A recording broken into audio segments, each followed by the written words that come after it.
For our next author, coming up here to read her work, Tatame Zero. Hi,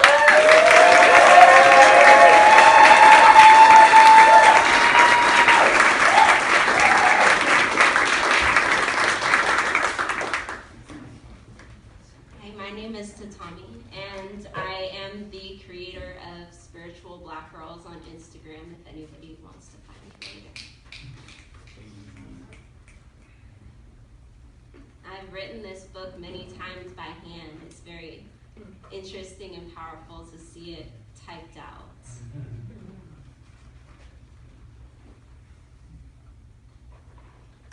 Love is bold, intrigue, movement.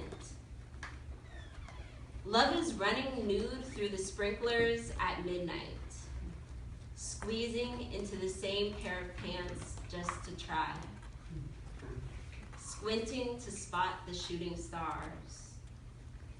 It's a fantasy, reality, a precious gift in the palm of your hand, in a dream where you don't trust yourself not to lose it. Love is danger. It is forbidden, yet incredible.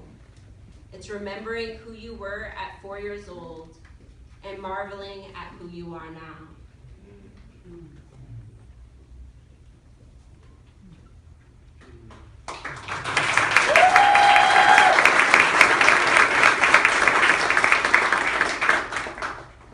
I'll call the police. I'll send you away. You're out of control. You are disgusting. You're awful. A boy in my house? A boy in my house?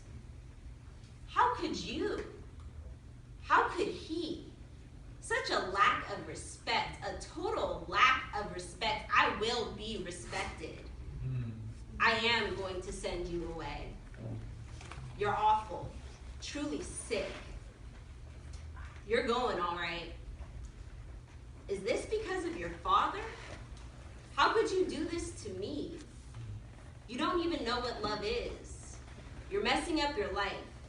Are you pregnant? We're getting you tested for disease. In my house. I can't handle this anymore. And don't you ever, ever see that boy again.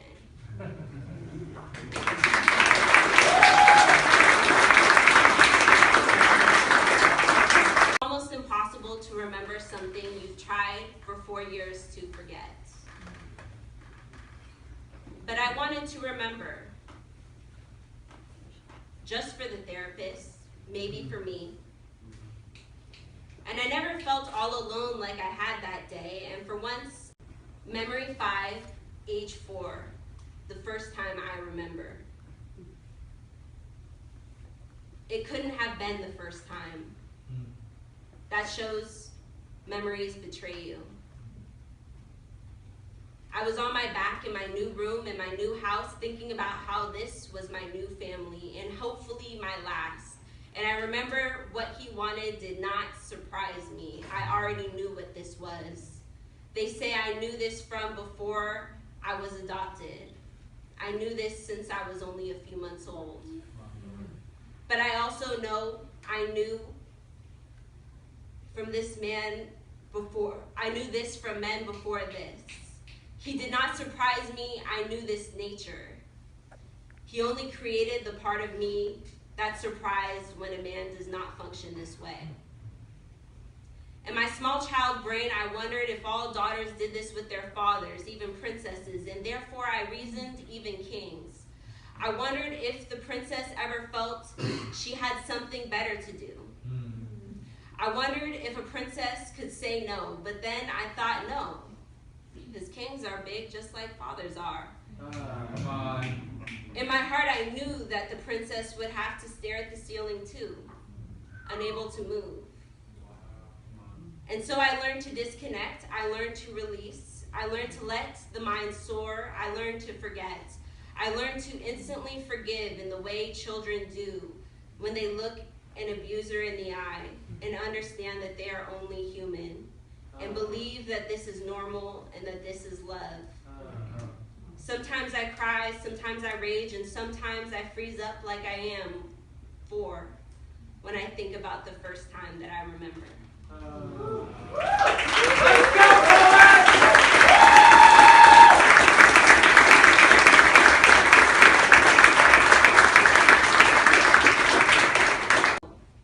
There's a pause. Never again.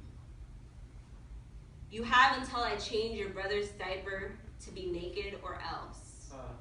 An almost comical threat, but I started shaking. And then the intuition arises. Run. He stomps away.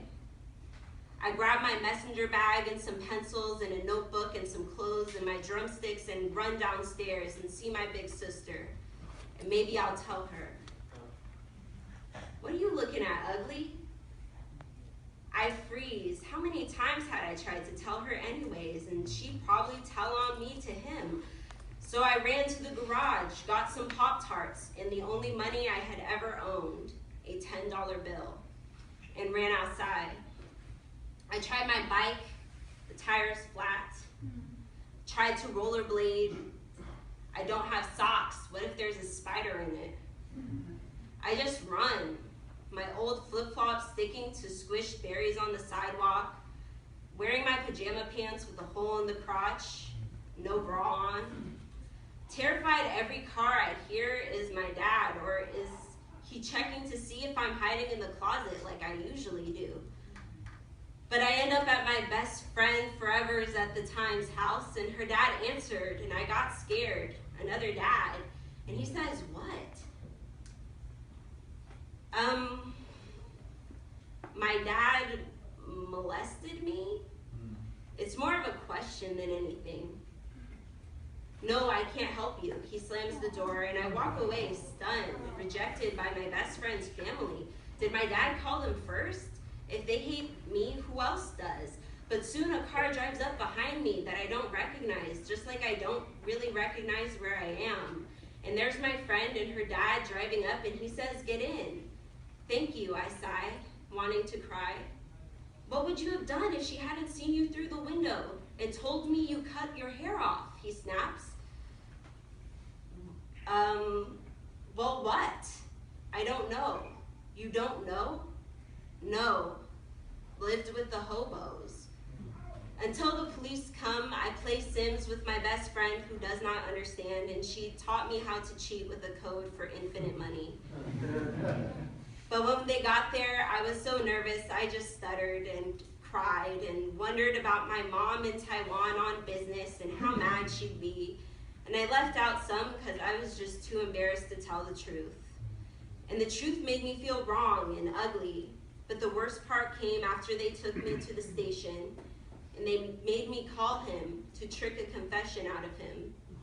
And it was when I was riding home to get my stuff, we passed another police car going into the station, and there sat my dad, chin up, staring ahead, not even seeing me. And I thought, what have I done?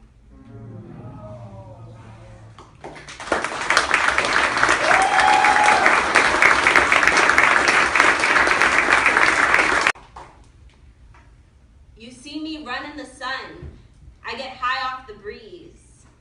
I breathe it all in because it's so good to me. If you ever ask this girl to be like you be, I laugh it all off because I do as I please.